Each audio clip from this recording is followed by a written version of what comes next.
Now, with less than a week to go until the 2018 World Cup officially kicks off in Russia, fans heading out there will be hoping they will be as safe as they can be.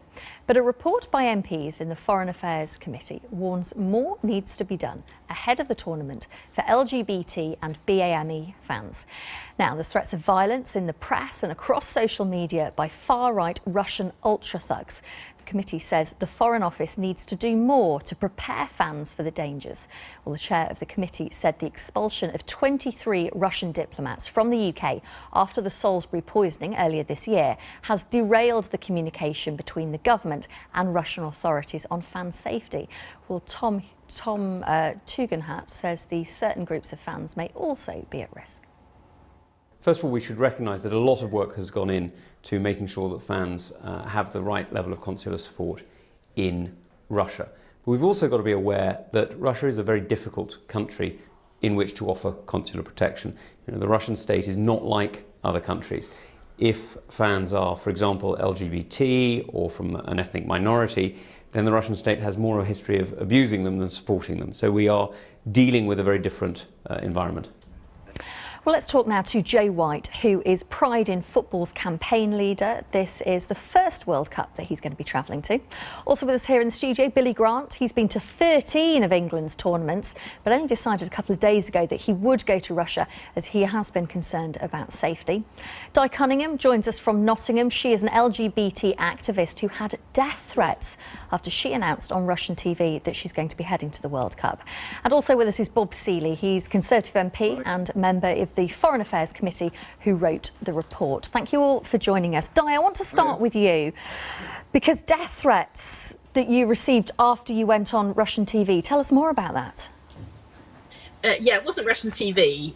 We were contacted by a number of Russian journalists. So maybe our intention to travel to the World Cup as LGBT fans was broadcast on TV, I'm not sure. But certainly the message was going out globally that there were a number of LGBT fans from England that wanted to go to Russia and support our team. And we had the usual trolling on Twitter. We were followed by Russian bots on Twitter as well, and some Facebook posts. And we had some emails too. And some of those really were quite gruesome in their threats, and so yeah, we kind of have to take them seriously. But we all know about keyboard warriors, so we're imagining that that's primarily what these people were. So do you feel that the Foreign Office, for example, the government is doing enough to protect you and fans like Billy and Joe who are going to be heading to Russia?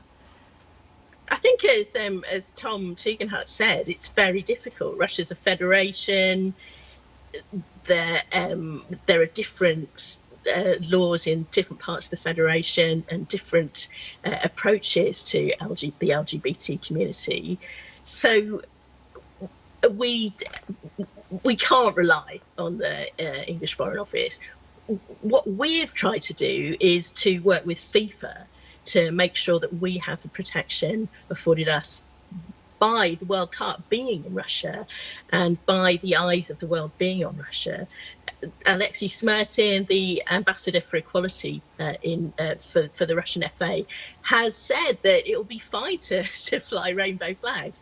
We take that with a pinch of salt, but that we are afforded a particular protection by the World Cup being in Russia for June and July, and we think we should take advantage of that if we can, to go to Russia and show some solidarity with the Russian LGBT community, as well as obviously supporting England. Di, stay with us because I want to bring Billy in, because we were reporting on this programme yesterday, Billy, that Danny Rose, England player, has told his family, don't go to Russia. There's going to be so much racist abuse. I don't want you to be subjected to that. You must worry about that. I mean, you always worry about it. I mean, Russia got the World Cup. I must admit, I was gutted, and all my mates were gutted as well. It becomes difficult because if you've been to a lot of England games, like I said to you, this is going to be my 13th tournament. You consider at what time you're going to step off.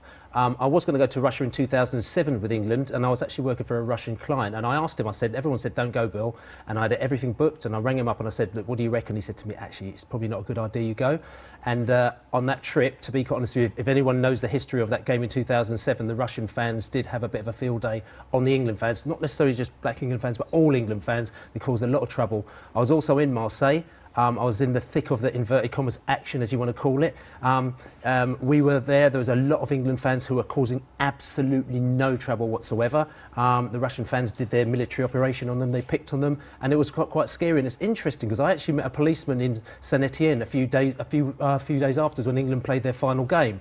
And I was chatting to him, and he said to me, "Were you in Marseille?" And I said, "Yeah." He goes, "Those Russians are cowards." I said, "Why'd you say that?" He goes, "Well, they picked on the people who were just not interested in any trouble at all. You know," and he goes, "That's really cowardly, that is." And I thought that was really interesting how in the world it's actually gone around how Russians, even though they think that they're really tough, they're actually kind of picking on. It's almost like playing in a Monopoly game, and you've got all the money and you've got all the pieces, and you know you're playing against somebody who doesn't even know the rules, and it's just like, what's the point? Because the fans aren't really interested. Joe, you've picked quite a World Cup to go to for your first one. Yeah, I mean, it's a World Cup. It's the first one I've ever really had the opportunity to go to for both time and finances. And every football fan wants to be able to say that they've been to a World Cup. And it was definitely a decision that was very seriously taken about whether to go or whether to boycott the World Cup. It was a conversation that a lot of members of Pride in Football have had. And your family must be worried. Oh, my family really don't want me to go. I've been made to set up a chat group that I will have to message them morning, noon and night to let them know that I'm safe. And many friends as well are really concerned about safety. I want to bring in Bob Seeley, Conservative MP. You've got three fans here, each of whom have real concerns about going to Russia, but won't be put off going and supporting England. Do you think the Foreign Office really has done enough to give information to fans and to make sure that they're protected once they get to Russia? I think firstly, I think Danny is absolutely right. I was also gutted when Qatar and Russia got the World Cup because I think they have dreadful human rights records, and I don't think either of those countries, for different reasons, were right to host the World Cup. I think there are two threats that British fans face. I think there's an official threat, which is not going to happen because I think the Russians, whether they like us or dislike us, official Russia is going to be on its best behaviour. The problem is whether the police can control those hard-right, extremist, virulently anti-gay, anti-black people who occupy the fringes of Russian football and in fact are talked up by some members of parliament in Russia as somehow being part of the honour of Russia. I mean, really stupid stuff. I think the FCO, we found the FCO was a little bit woolly. It's a little bit sort of, well, yeah, go, but be a bit careful. Okay, that's an answer, but that is not a very responsible thing to say if there is going to be a serious threat to Black Britons going. If there is a serious threat to gay Britons going, you need to have a little bit more clarity and a little bit more honesty with people about what we can do. It didn't help that the diplomat who was sorting these arrangements was one of those expelled over the Skripal affair. Billy, you're going on your own, aren't you? For the first game, I decided only a few days ago to go to Volgograd. So I'm going on there by myself. I do know a lot of people, England fans, so we'll all meet out there. For the third game, Kaliningrad, which is the game that everyone's going to, I've got a big group of fans that are going. We've got black fans, Asian fans, white fans, male, female. So there's a big group of people going to that one. That's the easiest game to get to. The interesting thing, the thing that I think that drove me to go is there's a couple of things. First of all, I went to Kiev. I was really scared to go to Kiev. I know because Kiev has got a similar type problem to what Russia has with the far-right football hooligans. But when I ended up going to Kiev in the end, I walked out and it was like Disneyland. You walked out there and it was unbelievable. It was a really good tournament to put together. And the rumour was that the bigwigs, the people in government, whoever, basically went up to these ultras and said to them, you go on holiday for 30 days, you don't mess up our tournament. So it really was. I was very, very, very surprised when I went out there. Now, I'm not condoning their behaviour because you know that Kiev has still got a problem. Same thing with Russia. Russia's got a massive problem with right-wing football fans at football matches. However, I've also had friends who have been to Russia. They've been on basketball tours there, and they said we've had a great time. Really hospitable. People have really taken us in. So I think the thoughts was from some people. They're thinking, tell you something. It may be a similar situation to Kiev where the authorities have told the fans, apparently they've been, I mean, spoke to Russian journalists, apparently they've been going up to the ultras, they've been going to their parties and just knocking on their doors saying, you know, we're watching you, and the hope is that they've actually told them to go and disappear for 30 days and then they can do what they want to after that. This is not condoning Russian behaviour, because at the end of the day it's disgusting. You know, they've got authorities, people in authority that actually condone this activity. You know, when they went to Marseille, they were sort of saying, good on you boys, you've done really well. However, I've just got a thought and a feeling that in Russia, that will be parked to one side to a certain extent, and I think that might be a very, very positive thing, but it doesn't condone what there's a bigger picture and a really quite nasty picture in Russia which needs to be sorted, really. And another nasty picture, Di, of course, is the homophobia which is in Russia. And I know that the advice has been from the Foreign Office is that although same-sex sexual activity has been decriminalised in Russia since 1993, it's strongly understood and advised that you do not publicly display your sexuality, but this is up to the individual. Does that worry you? I mean, are you going to be, you know, I can see that you've got your Three Lions Pride scarf on there. You know, is that what you're going to be displaying when you're out and about, and do you worry about that? I don't think either Joe or I intend to be publicly gay. We have some protection in I wasn't stadiums. suggesting public displays of affection, Di. I was thinking, but more, you know, if you're going to wear, you know, certain things or take banners or whatever it is to be who you are and represent who you are. Yeah, I think you're right. It's really important that we do feel. That's the whole point of Pride in Football. It's been the whole point of developing the LGBT fan groups in the UK, is that fans should feel able to be who they are and welcome in football stadiums. And I think we are going to be able to, it sounds like FIFA really, really want this to work. And it sounds like we will be able to be ourselves and make a statement about LGBT visibility in football internationally in the stadiums that England are playing at. Whether we feel comfortable to do that outside of the stadiums, I think is a very, very different situation. And there are vigilantes and they're not all part of ultra organised groups. So unfortunately, I'd like to think that Billy's right and all those people will just not show up. But that is a concern. And, you know, there are concerns about how people will relate to us in hotels and in restaurants and in the street. So I think actually the safest place that we're going to be is watching football. What about you, Joe? Are you going to be visible, as it were?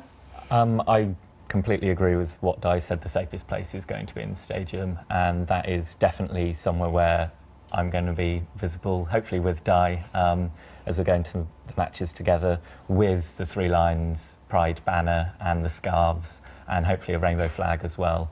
And hopefully we can make sure that the images of that are beamed across the world, and to really show that football should and can be a place that is welcoming to LGBT football fans, and that it's something that FIFA say football is for everyone and football is inclusive, but they've got the World Cup in Russia where there's an anti-propaganda law against LGBT relationships. They've then got the next one in Qatar where it's illegal to be gay, and then you've potentially got the one after that in Morocco where it's also illegal to be gay. So how long can FIFA be saying that football is inclusive when they're having the main tournaments in places where there are such horrible aspects to the human rights of that country? Bob Seeley, what do you want to see the government do in the last few days before the World Cup begins to make sure that fans can be as safe as they can be going to Russia? I think there's very little realistically they can do now. What they can continue to do is to make the case as forcefully and politely as possible to the Russian authorities, that they're going to be judged by an awful lot of people. And it's not so much how they behave, it's not so much how the Russian police behave. And I'm sure the overwhelming majority of Russians are going to be super friendly because they're really nice people. But it's how the Russian police behave, but it's also how they deal with the fringe hooligans and whether they allow the fringe hooligans out. And I very much hope what your other speakers have been saying about these hooligans, they've been told to just disappear for the next month. That is the best course of action for all concerned. And I hope we have a really great World Cup. And for all those people going, enjoy and be proud of who you are, but just be a little bit sensible, because this place is not as friendly as it should be when it comes to dealing with minorities. Thank you all so much for coming in. Very grateful to you. Right. Now, the Foreign and Commonwealth Office has welcomed the committee's report and in a statement said the safety and security of British fans who decide to visit Russia for the World Cup remains our top priority. We continue to encourage any British people planning to attend the tournament to read our Be on the Ball guidance and sign up to automatically receive travel advice alerts whilst they're in Russia. We've already acted to provide further advice for LGBT and BAME fans. The FCO said it will now consider the report's other recommendations.